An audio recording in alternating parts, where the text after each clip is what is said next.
Welcome to the Commercial Kitchen Chronicles, the original food service equipment repair podcast built by technicians for technicians. Whether you're on the front lines of repair, keeping the kitchen running smoothly, or just passionate about the food service repair industry, this podcast is your go-to source for expert insight, tech tips, and real stories from the field. What's up, everybody? Pat here for Commercial Kitchen Chronicles. Tonight, I am joined by a very special guest, Mike Horback. But first, have you ever wondered what makes Viper different? It's not just coil cleaning products. It's chemistry you can trust, created by techs for techs with over 35 years in industry. Viper helps keep HVACR systems in top shape. So thank you, Viper, for always supporting the channel and us and the HVACR industry. Top-notch quality products that do a great job and work great in the kitchens. So what's up, Mike, man? Glad to finally meet you. We've talked back and forth a little bit here and there, and I'm glad to get you on here and talk about how you jump from one side of the kitchen to the other. That's kind of a different story. Yeah, thanks, Pat. It's nice to talk to you too. I know we were talking a little bit before the NRA and stuff, but yeah, I'm glad to be here. So you weren't always a skilled tradesperson. You were serving up the food, cooking it up, weren't you? That's right. I was, I started out working in kitchens. I worked as a cook for, a bunch of chains. I ended up working for Marriott Hotels as a chef. I got a job as an executive chef, and then I was running 2 Outback steakhouses. 2? That's well, at different times, not at the same time. Yeah, let's say that's cool. Yeah. How long were you in the restaurants on that side of it? For quite a bit of time, or? My first job in a commercial kitchen was probably when I was like 15 years old. I was working down in a concession stand at the beach. So, I'm going to say probably a good 20 years. Dang. So you've done it all in the kitchen, then, I imagine, over 20 years. Well, actually, let's back it up. Probably about 10 years. I'm not that old. Yeah, still over a span of 10 years, you can. I did a lot, man. I even went to culinary school for a little bit too. Nice. So what happened? What made you decide I'm sick of cooking and I want to start fixing stuff? Well, I never really ever thought that I would want to, fix things. Mm-hmm. Pretty much it was kind of a quality of life thing. I don't know if you've ever worked in a restaurant or anything like that, but these guys work crazy hours for not so much pay. When I was working for the Outback Steakhouse, just to put this in perspective, I was running a restaurant that made millions and millions and millions of dollars every year, and my base was 30 for the year. I was putting in almost 70 hours. I was on commissions and stuff and bonuses too. Mm-hmm. But it just, you don't have a life. You don't really get paid well unless you're a really high level top dog in restaurants. You just don't. Yeah, I've been around them long enough. I worked at a country club in high school, and that's about as much I did besides before I got to fixing things. But yeah, you're right. Like, they just run those guys to death, and then the pay's not the greatest, so that just kind of encourages them to work more because they need more money, so they just work more. And it's not really a fair trade-off, I think, in most. Yeah, exactly. Like I said, I mean, I was salary back then. Mm-hmm. I was salary, and I was 1.5 days off a week. So that means you got 2 days off one week and then 1 day off the next. Yeah, that's a rough life to live, especially if you have a family or anything like that. I'm not sure if you had a family at that time. Right? No, back then I didn't. I ended up getting married about 11 years ago, and my wife and I moved to Pennsylvania, and now we have 2 kids that we're raising out here. Yeah, that's probably a lot better than raising them in the city, I imagine. Yeah, definitely not. I don't know if I'd be able to afford to live in the city, but maybe. I hear horror stories about it. I mean, like, how do people do this? I'm like, this makes zero sense. I don't know how. I love my space. I love my space. I visit my father sometimes. He still lives in New York, and the street noise just keeps me up. So You know? Stuart Ryman, Kitchen Cowboy on YouTube, he said he was in a class together with you in Dallas. Oh yeah, we were. I want to say Blodgett. Yeah, I think we were down there for Blodgett. What's up, Stuart? How are you?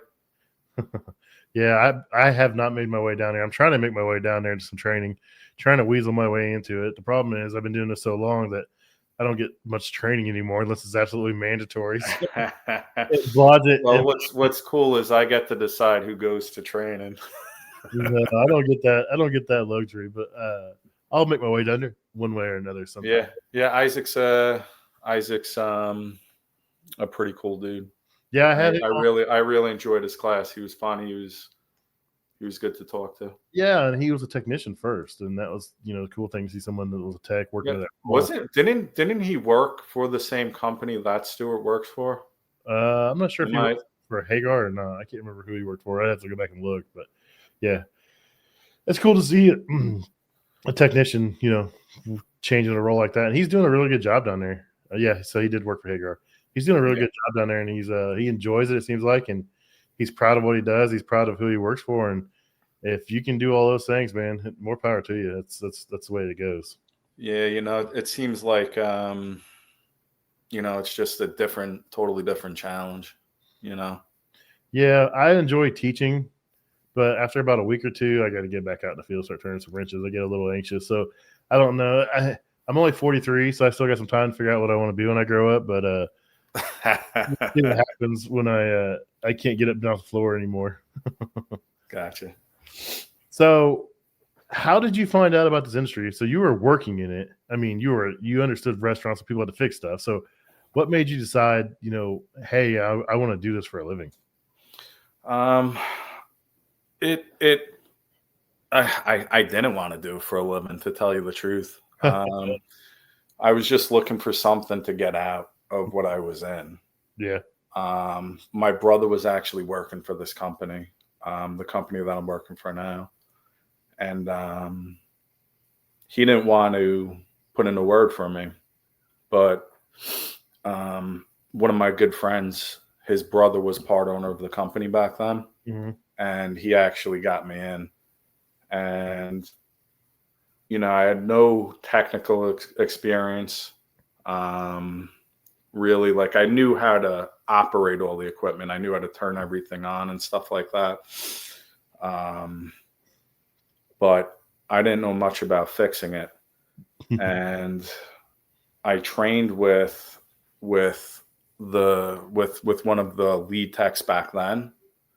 And I was with him for about a good six months or so, if not longer, probably even longer. And as soon as I was out on my own, well, I was just like, this is awesome. You're free, like you're by yourself all day. Mm-hmm. And you can work at your own pace and stuff. And I just really enjoyed it. I enjoyed being by myself and not having someone over my back all the time. Yeah, and that's the fun part about this job. You're on your own. I mean, you have a support system if you need it, but you're not in an environment where your boss is standing over your shoulder all the time or always checking on you. You kind of get to do your own thing. And working in restaurants is actually pretty fun. I mean, you were in that environment, but I have a good time working in some of these restaurants because I see the same people over and over and over again. I see them at different restaurants sometimes. I try to remember where they worked at before. And you can joke around with them. You can have a good time. And most of them are pretty laid back. Occasionally, you get your stick in the mud, but most of the time, they're in there cracking jokes and music is chilling, having fun, and we're just trying. Back then I wasn't cracking jokes and stuff, but now when I walk in, I have such a good rapport with these guys. I mean, I don't know how long I've been doing it, probably like a good 15, 18 years, and for the majority of that time, I've been with the same company. So this company's been in business for like 26 years as of, I want to say like 2 months ago. We've been in business for 26 years. And, a lot of the faces haven't really changed. Mm-hmm. So how many techs do you guys have there? We're up to 12, and I had a guy ride with me today. No. So we're slowly building up the army. So you guys based out of the city then, correct? Yeah, we're in New York City. Yep. That does not sound fun. We talked about well, it's not as bad as you would think. It's just that traffic, man. Traffic and parking. Yeah. Traffic and parking. The work's the same. Yeah. I've been in New York one time, and I was at Revent, and we took the train into Times Square at night one night. We walked around Times Square for several hours and took the train back into New Jersey.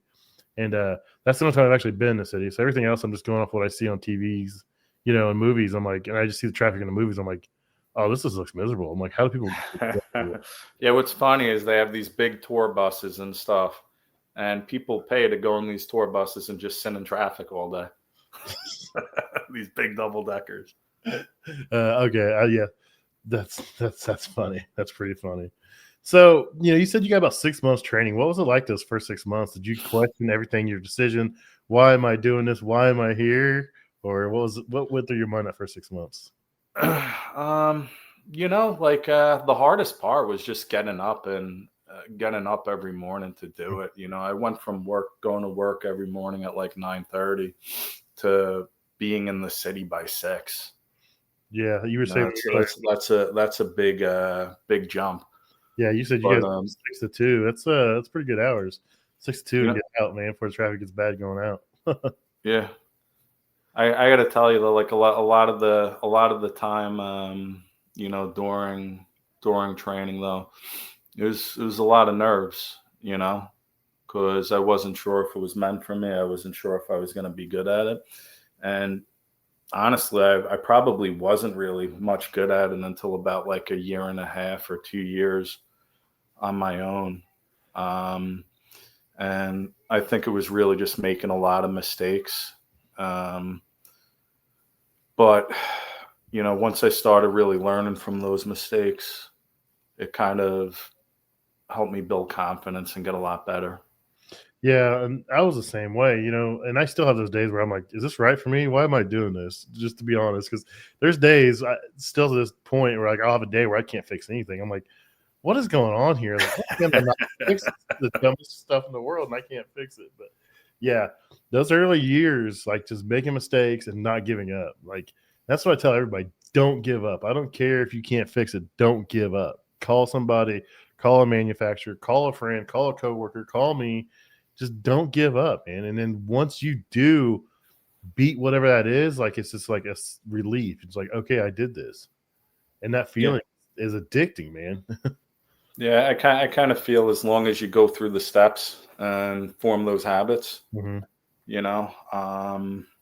nephew, I had hired my nephew and I put him through training, and he's been on his own for a couple of months and stuff. And he'll call me for support sometimes, and I'll just go step by step. Like, even though you might know what it is, get used to actually checking it. Always check it. This way you get into that habit. If you're not checking things, you're never going to be able to do it when you actually need to do it. 100%. Yeah. Even all those habits add up over time. Yep. So what was a particular repair or service call early on in your career that just absolutely kicked your butt, or you excelled at that sticks with you to today that you still remember to this day? Like, hey, I did that. And probably my first, we were working on a jade oven, and it was really my first diagnosis and fixing. It was like my first time fix that I ever had, at a place called Blue Smoke that's no longer there. But they had a jade oven that I just changed a safety and a thermocouple. I know it's not a big deal, but I changed it. I got them going, and I I said to myself, you know what? I think I could actually do this. The small wins that add up, man. Yeah. The small ones, and Yeah. it's that first one on your own that you diagnose and you fix. You're like, hey, this is pretty cool. Mm-hmm. That's And fun. I look back and I think, I actually even remember that call because I remember calling the guy that trained me and saying, yeah, it was just in here. The oven wasn't working and I actually fixed it. Oh, He yeah. started laughing at me. He was like, you want a cookie, Mike? I'm like, no. I thought you'd be proud of me. And he's like, I am proud. So that's hilarious. yeah. That's cool. That's really cool. You remember that. I still have all kinds of early ones I remember, and mostly because I made bonehead mistakes and I managed to work my way out of it somehow, or talk my way out of it, or get someone to bail me out. But as long as you remember and you learn from it, I don't care how you learn, man. Yeah, yeah. So, you said you were looking for a change. You're ready to have a life outside of work. So how has your life and family time changed since moving, from cooking to fixing stuff? Well, my home life is definitely a lot different. Like I was talking to you before about it, but our shifts here are six to 2. Mm-hmm. That's pretty cool. I have a long commute to work and home, but I'm usually home to take my kids off the bus. I'm usually there to take them to soccer. I have weekends off and stuff now, unless I want to work. Life is good, man. Life is real good. Yeah, people are like, "Oh, you're in the trades. You work all the time." And I always tell people this: like, if you see me working all the time, that's because it's my own dumbass mistake, and I like to do dumb stuff and buy dumb stuff, so I have to afford those hobbies somehow. That's why I work all the time, because I do a lot of fun stuff too. So, I mean, if I only want to work 40 hours a week, I'll work 40 hours a week. If I want to work 80 hours a week, I can work 80 hours a week. It's there.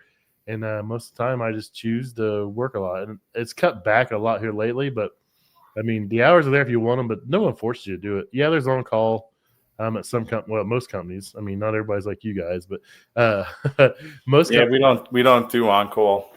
Well, that's wild. Everyone's probably throwing their hands up. Yeah. I mean, that's wild. But if you have a group of guys and, hey, I'll take some overtime this weekend, I'll run some weekend calls or whatever, and that probably keeps your guys happy. And, if they need it, they can work it. If they don't want to work it, we don't work it. And we'll just figure it out if something comes in. I mean, it is what it is. Yeah. Yeah. And it's worked out for us so far. So you've been doing this 17, 18 years. What keeps you motivated in this industry? Really, I'm motivated mostly for my family. I always want to do better for them. Mm-hmm. I always want to, whether it's inside work or outside of work, I always just want to be better for them. That's really cool. That's a really good point. I hear them in the background. I share. Oh, what, my kids? Yeah, I just heard someone scream in the background. It's all right. It's no big deal. We've had. I think that's my wife trying to get my son to do his homework. But well, that could be too. I just heard something. But we've had animals, we've had kids, we've dogs, everything. It's life, man. This is real. This is what it's all about. Yeah. So that's cool. So what changes have you seen in the industry since starting in 2008? I've been doing this 20 years, and the changes I've seen are crazy. But what's something specifically you've seen? The industry trending towards in the last 20, 17, 20 years? Going to the NRA and just walking around that convention, mm-hmm. I see a lot more automation mm-hmm. and like robotics that are about to pop. I'm already kind of seeing it a little bit in New York City. I haven't had to troubleshoot anything, but those robot servers and stuff, mm-hmm. they're out. And I realistically think that in probably the next, 5 to 10 years, there's probably going to be a restaurant in New York City that's just like 90%, 100% robotics. Yeah, I know there's a lot of places testing like the frying robots. There's several out there. I think, Middleby has one. I know they look a little slow to me. Like, I mean, you've watched how they perform, right? Yeah, It just looked a little slow to me. It's like certain spots and it stops, and then it has to figure out where it's next. It's not fluid. It's like it's hitting locations. It's like, okay, I pick up and I stop. I move over here, I stop. I move over here, I stop. It's not smooth yet. It's not fluid. But I think once we get that fluidity down, I think we'll be in trouble. I know as far as servicing those style robots, I think a lot of those are just like you take it off and send it in, and they send you another one type of deal. It's like nothing field serviceable right now. But I think in the next 5 years, it's going to be if you can figure out how to fix those things, you're going to make a lot of money in this industry. Yeah, definitely. I totally see it heading that way. I mean, I'm already seeing them in New York City. Yeah. So there's so I don't know if you guys have seen these, but in my area, we're getting these things that are called revolving sushi restaurants, where it's a conveyor belt that runs through, and you just like grab the sushi you want off of there. Oh, I saw that. Yeah. So there's a couple in my area, but one of them's like there's only the people in the back and the greeter, like to take you to your table. Like it brings you out drinks on a little robot, and then the sushi's on a conveyor. And if you order something special, it brings it out on a little robot. I'm like, you see like the person serving you. If you look in the back, you can see people cooking. That's about it. Everything else is like completely automated. I'm like, this is kind of wild. Yeah. Yeah, I definitely think it's I mean, it's sad to say, but like robots don't call in sick. Mm-hmm. You know, you don't got to pay them too. Like what I saw was the one in this particular spot. It actually had where you can put your order in right on the thing. That's wild. You put your order right in it, and then it would roll back into the kitchen. When the stuff was ready, someone would put the product on the trays, and it would just roll right back out. And I'm sure eventually, I don't know if this one did or not, but I'm sure eventually they're going to be able to pay right there. Yeah, I'm sure. Like this place has a little screen, and you can just like special order stuff on the screen or whatever, and bring it out. You could just just like a kiosk at like a Taco Bell or something. Yeah. Dude, that drives me nuts, dude. I would do a lot of Taco Bell work on their fryers, and like you just watch people stand at the register and they won't come up. Like, no, there's a kiosk behind you. Use the kiosk, people. Like, quit staring at us. Yeah, there's no register in Taco Bell anymore, right? Yeah, there is, but I was at one today, and there wasn't one. Really, they were cool guests, huh? That's wild. Yeah. Yeah, I do a ton of Taco Bell work on those fryers. That's the only thing I do at Taco Bell is the fryers. And Fry Masters. Oh yeah, I love them. People hate them, and I'm like, dude, you're crazy. Like I can tell you something. They're not bad when you get them. It's just like when you're at a McDonald's behind a bank of 4 of them, and you're cleaning out 8 actuators. I mean, it's probably one of the worst calls I was ever on. Is I was trying to clean out an actuator. I dumped the oil, and it was a shared manifold, and one of the other units went into top off. Yeah, so and oil was just pouring out everywhere. I couldn't do anything about it. That's great. So I am famous for like the Taco Bell fryers. I'll leave one side running, drain one side, clean the elbow out of the back, gets clogged up or whatever. And I used to just leave them on. And one time I had it all apart, and it was hot oil, and it started beeping. And the guy came by and hit the button that said to start the filter cycle. Yeah, to start the pump, dude, because I let it time out, and it just started shooting water right out of that hose, right? I just started spraying oil all over me, hot oil. I reached and over. You're trying your hardest to stop it while it's hot. Well, luckily I was behind it. I just reached over the cord and unplugged it out of the wall real quick because it was a gas unit. But I was like, I came out there and I think I called him everything but a white boy. But man, I was like, man, dude. I was like, what? I was like, dude, what made you? He's like, man, I'm sorry. It's like it's just a habit. I heard it beeping. I was just trying to shut it up. So now I'm like, yeah, you guys got cooked. Like, why? I was like, because I'm shutting it off. Like, well, you normally don't shut it off. I'm like, well, normally someone doesn't hit buttons to turn it on me. So now a lot of times I'll just I'll pull a filter pan out so it can't suck. So that saves me a little bit right there. But yeah. I try to be nice to them, man, because Taco Bell's got 2 fryers, and you pull it out, dude, and you got to work on it. They're done. And yeah, that's that. I used to when I used to work for Maliki, we used to do a lot of the Taco Bells. I remember doing all those software updates a while back. We had to update the software, and I think we changed the plumbing a little bit. They changed that nipple when it's still clogged. Yeah, I remember that. It's not. And yeah. I used to hate going there right around 10 o'clock because I knew that they were going to be doing all their frying then. So. Yeah, it is what it is. That's just part of it. I got it figured out as best I could. So, it's everyone's like, oh, working in restaurants is rough. I'm like, no, you figure it out if you've been doing it long enough. Yep. So, you made that jump. So people always ask me, and I talk to everybody in the kitchen. It's just, I didn't used to be a talking person, and it's just kind of happened over the last few years. But people will ask me questions about what I'm doing in the kitchen, or what this part does, or what this part does, and I'm like, do you want a job? I'm like, you're asking a lot of questions. I'm like, you want a job? I can teach you how to do this. Like, if you keep up that attitude where you want to learn, you ask the questions, I can train you. And I'm sure they'll do great too, man. Because I like to think a lot of my work ethic came from working like a dog in the kitchen. Mm-hmm. So those guys will work hard. So what advice would you give to someone if they were asking you questions or thought about making that jump? What would you tell them? I tell them honestly, I tell them to call me and talk about it. Like I kind of want like our company to have a couple of trainees all the time. Yeah. Because we're always trying to grow, we're always trying to build. And I think we were talking a little bit beforehand about how you open a business and I think you were saying you hire somebody, but it's like then you got to do more work and then you got to do more work. It's constantly a growing thing. Mm-hmm. It's a vicious cycle. Yeah. That's what Rich, my co-host, is going through. He's been in business for himself about a year and a half. He was talking about numbers he's done in 17 months he's been open or 16 months he's been open. I was like, man, that's pretty impressive. He's talking about goals for next year, but he's like, every time he hires another person, he just gets busier. He's trying to get more work. He's trying to set up contracts. He's still running calls. He's still doing stuff. Exactly. That's that's what it is. You're always trying to do better. If you're not, then what are you doing?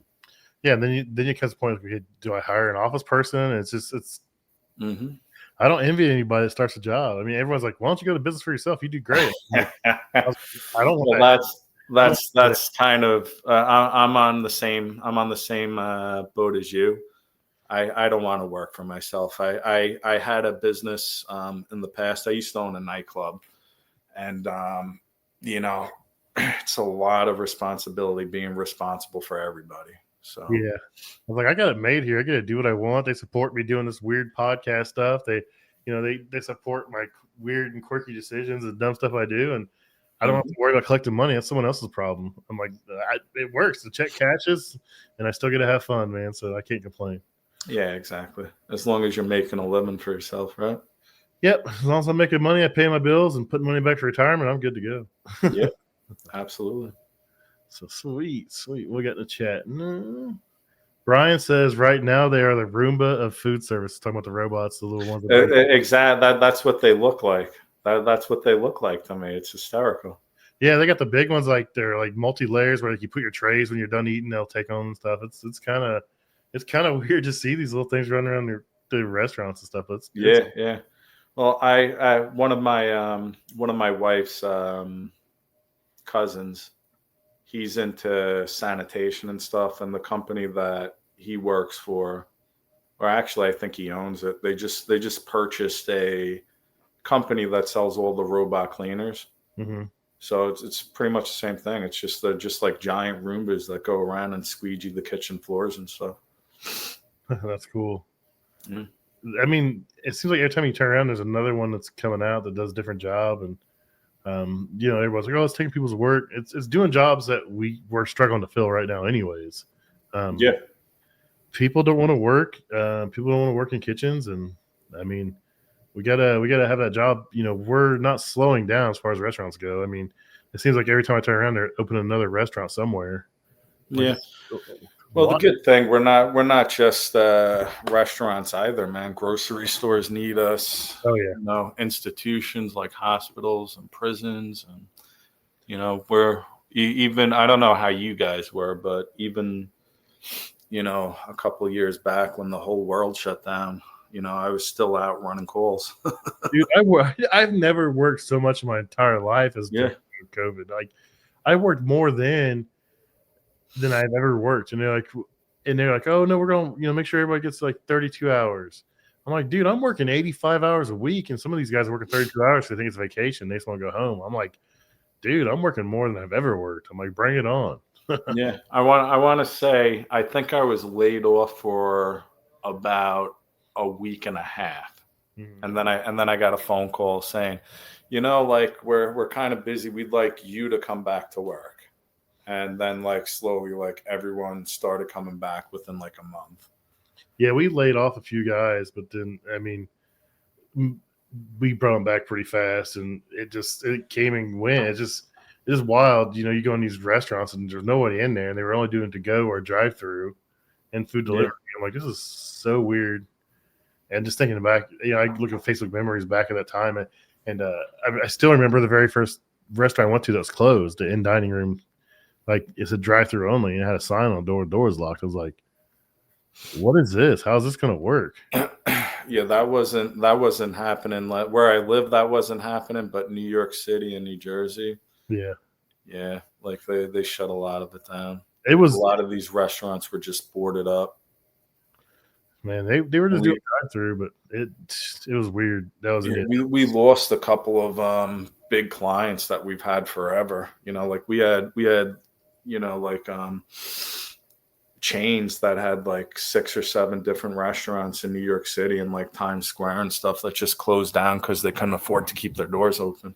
No, that's a high rent district anyways, and if you're not making money, you got to do something about it. And it's the same thing downtown Indianapolis. There was a lot of places that went under because no conventions.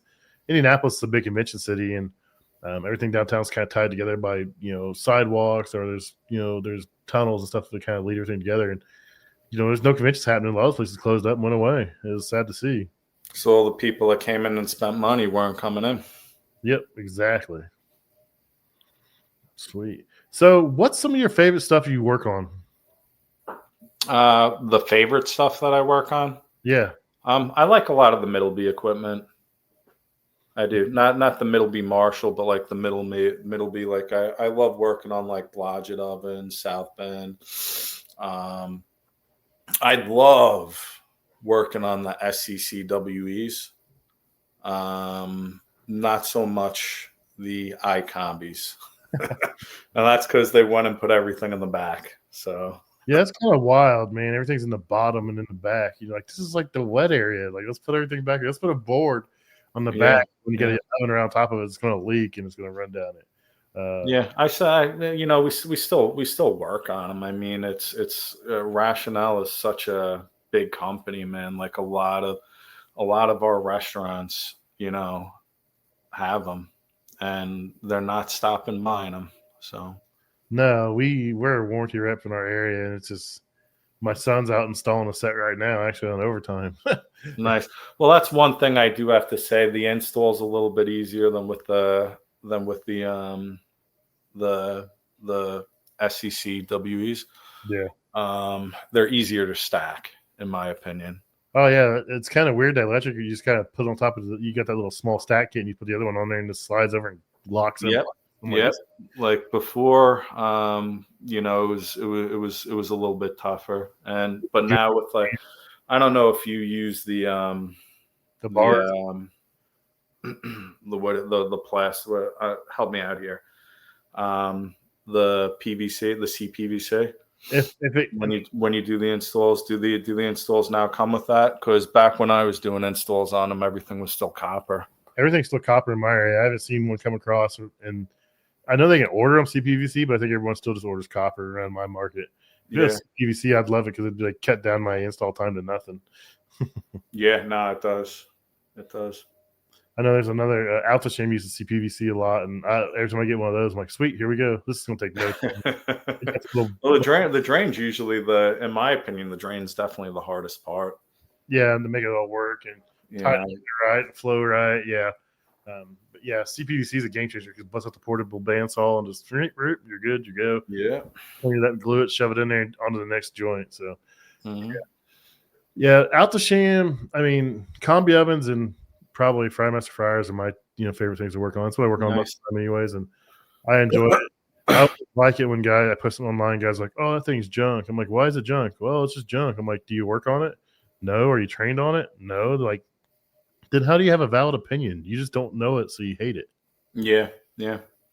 I like Alto Sham. I like Alto Sham's their video library that they have. Like if you're ever stuck on something, their ignition failure troubleshooting. Yeah, like it's right on that video library, and you could go step by step, like right through it, and figure out what's going on. Yeah, so that's something cool that they're doing that I wish a lot of other people would do. They're putting a ton more out there all the time too. They've been recording a bunch of it lately, putting them out there, so it's only going to get better and better. Yeah, I actually Alto Sham. We just got a pretty damn big contract because of them. Like, not them personally, but they had a unit that their ASA, I don't know who it was, but they were having trouble fixing it. Then another company came in, and then they finally decided to call us. They found our number in the phone book or computer, wherever they found our number, decided to give us a call. And we went in and, I found the problem was an issue with the gas valve, because they had like crazy high gas pressure going into it. So I put a regulator on it, put a pressure regulator on it. And now we have a contract that I think we got for hot side, and it's in a hotel. Mm-hmm. So we're probably going to get the contract for their cold side too. And with the hotel, what we do is we try to sell the ice machine cleanings on all the floors. Mm-hmm. That's some pretty good money right there. Yeah, it can be a bunch of ice machines depending on how big the hotel is. That's pretty cool. Yeah, like one of them, we just put out a contract in a hotel for 38 ice machines. That's like a so we're probably looking to hire a guy just to clean ice machines. Yeah, that's a full-time job. Yeah. If you do it, yeah. You do it the way you're supposed to. And, that's what I want to do, though. I want, we were talking about habits before. And, I just want all the guys to do things the way that they should. Yeah, it's not that hard. Take your time, do it right, man. Yeah. So do you do refrigeration as well, or are you just hot side only? Me personally? Yeah. I am EPA certified. I have went out and troubleshot some. But I wouldn't call myself a skilled tech at all. Definitely not. I really got my EPA because I have to manage people that are refrigeration techs. Yeah, so I do it all. Like I said, there's still days where I'm like, why do I do refrigeration? Because this is a pain in the butt. But it's definitely a lot different pace than hot side. Like hot side, you can go, and refrigeration, it's like, no, you're going to slow down. Like, this might sound a little bit, redundant. But to me, what I kind of do is when I do have to like look at a refrigerator, what I'll do is I kind of look at it as if the call for cold is like a call for heat. Yeah. And, a lot of times you can troubleshoot the electric like that. Yeah, well, refrigeration is 95% electrical. I mean, it's like a bad fan motor. It's a bad contactor. It's a bad switch. It's bad this. And then, okay, now I troubleshoot all that, and it's fine. Okay, now maybe I have a leak in the system. Now maybe I got to get into the system. And it's like, okay, at that point, and I try teaching all my guys, because we train hot side first. And then if someone wants to get in refrigeration, we worry about it later once they get a little more proficient hot side to make sure, they understand the basics of troubleshooting and that kind of stuff. And I just tell them, like, look, dude, refrigeration is 95% electrical. Yeah. Oh, well, that makes sense. I'm like, yeah, it's just moving parts. I mean, eventually you'll get into the system, but 95% of the time, it's not the system. Yeah. Yeah. Someone, other people have told me that too. They'll say that, the gauges are probably like the last thing you pull out. Dude, I do a refrigeration call. My gauges don't come out until I'm like, I've done everything else. I'm like, okay, now you get my gauges. Like, now go get them, because I don't want to bring them in, because That's what a lot of guys do. The first thing they do, they walk in, throw gauges on something. I'm like, well, you don't know. My thing when I actually first started doing it was, where the hell's the condenser? Like, where's the condenser? You got these huge buildings and no one knows where anything. Yeah, that would be a pain in the butt in some of those buildings in New York City. Yeah, you hop up there and It's know there's like 20 different units on the roof. It's like, which one is? Yeah, nothing's marked. Well, they don't mark it, and if they do mark it, someone comes along and like scrubs it off us. Or the sun beats it off, or water knocks it off. Yeah, that's I'm a huge fan. I tell all my guys I'm training, I'm like, look, get you a paint marker and write on the inside panels, outside panels, everywhere. Mark this thing up. So if I have to come back in 3 years, I don't know where it's at, I want to be able to find it. Or another one that I've seen a couple of times is you'll go in and you want to top off the refrigerant and you look at the condenser and it's like 10 different refrigerants, like 404A, 134. Yes, a bunch of and it's like, well, which one is it? I guess we're playing Russian roulette here. Yeah, and then you gotta check the TXV. And TXV generally has a sticker on there, but they just got 3 refrigerants listed. You're like, okay, which one is it? Please write on this inside panel by the TXV, pull that panel off and write what refrigerant it is in here and how much gas you put on it. It's not that hard. It's going to save you some time in the long run. So sweet. So if you were to run into somebody, and they were in this industry and they had questions, comments, or anything, what would you, they ask you a question, are you receptive to helping out like new people outside of your organization? Yeah, absolutely. All the time, There's work out there for everybody, man. People are like, that's especially New York City. Mm-hmm. Well, I mean, think about it. You never know. That guy may one day own a company or may own something or may want to come work for you. And he sees you walking through there and you snubbed him or gave him, a hard time. He's not going to well, that's not the kind of person that I try to be. I mean, I try to be nice to everyone I meet. I try to be as helpful to everybody. I give my phone number to all kinds of people. I have people all the time messaging me on Facebook or Instagram or LinkedIn, ask me questions. I'm like, hey, if I can't answer it, I'm going to point you in the direction of someone that can. I'm going to help you out the best I can. Because I remember how it was, man, when I first started, dude, and struggling and not having answers and like just being left out there. And definitely. Like I have guys that went on and worked for other companies and, like we still talk to this day. Like he'll call me if he's on something. I got another guy that'll call me, and vice versa. So I try to keep in touch with all the people that I used to work with. And actually, I had a software question for the guy that had my position before me before he went somewhere else. And I called him up yesterday and was talking to him about it and stuff. So I kind of feel like we all try to help each other, and there's enough for everybody to eat. Yeah, I think the day of people gatekeeping information is kind of over, man. It's getting to the point now where there's so many guys aging out or retiring that like there's too much work and like there's no. How do you how do you feel with all the people aging out? Like, what do you look for when you're looking for potential candidates to work for your company?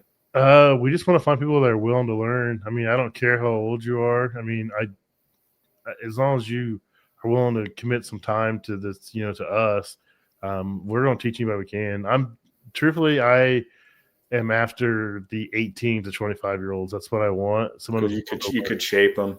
You can shape them, yeah. And a lot of times you get an older guy, more experience. You're buying bad habits too, and that's hard to break sometimes. Another thing too with that is you're getting guys that are leaving places because something's not right, and a lot of times it's not the company they work for. Mm-hmm. I've seen a lot of people that just have a negative attitude going into something, and that's kind of something I think about all the time is if you're going into something that you've never seen before and you have a bad attitude about it, you're never going to figure it out, because in your head, you're just going to be, this stinks. Why am I doing this? Yada, yada, yada. I don't know how to do this. Attitude's everything. Yeah, that's what I said. Hire for attitude, you can teach the rest. Yeah. You ever try trade schools? No, I want to try some trade schools. There's a few around us. I want to get into it, because they all have career days. You can go in there and talk and show what you do. I'd like to try that. But. What I did over here, and I got a kid that was doing plumbing. I just reached out to them, said, hey, I'm so-and-so from this company. Mm-hmm. And they put me on a list where they would just send me 5 resumes of recent grads. And I just look through them. I show them to my boss. What about this guy? This guy looks good. And eventually, we made the hire. So he thought he was going to be a plumber, and now he's fixing shit in kitchens. That's great. Yeah, but it kind of goes. No, yeah, that's the good thing about this trade. I don't know if you dabble in any of this stuff. I know we're basically, appliance repair people. But what we try to do is offer a little bit of everything. So if there's 3 compartment sinks that need drains and stuff, we don't mess around in the walls. If it's outside the walls, I'll tackle it. That's exactly. Yeah, I'll do water lines. I've ran water services for dish machines. 3-bay sinks, done water lines. Because we do it anyway when we do installs. Yeah, I mean, our industry is kind of wild because you're doing electrical, you're doing HVAC, you're doing refrigeration, you're doing plumbing, you're doing HVAC. We do it all. That's what I love about it, because it's never boring. You're always doing something different. It's just go, go, go. Yep. Sweet. Well, I know you got an early morning because you got to get into the city by 6 a.m. and that's a drive for you. But I really appreciate you coming on, Mike. You got a pretty cool story. Starting in restaurants at 15, by 25, you were ready to make a change. You made that change over to fixing stuff in the restaurants, and you never looked back. Yeah, here I am, like 18 years later. So it's a wild time, man. I love this industry. I love the people in it. Like I said, I never thought I'd be here. I was an electrician before I started doing this, to be honest. And I made the jump to this, and it's been a great 20 years now.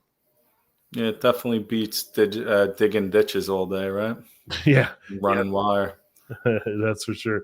All right, Mike. Do you have any social media you want to tag? If not, it's no big deal. I always give everybody opportunity to share it out there. It's all right. Yep. So it was a pleasure. It was a pleasure being here, Pat, talking to you. All right, Mike. Have a good night, buddy. All right, right on. See ya. If you guys would, please consider subscribing, rating, and reviewing the podcast. It really helps us grow and helps us know which direction to move in. Also, if you have any suggestions for guests, please email me at commercialkitchenchronicles@gmail.com. Or if you want to be a guest, email me. Love to have you guys on. Thanks a lot. See you next week.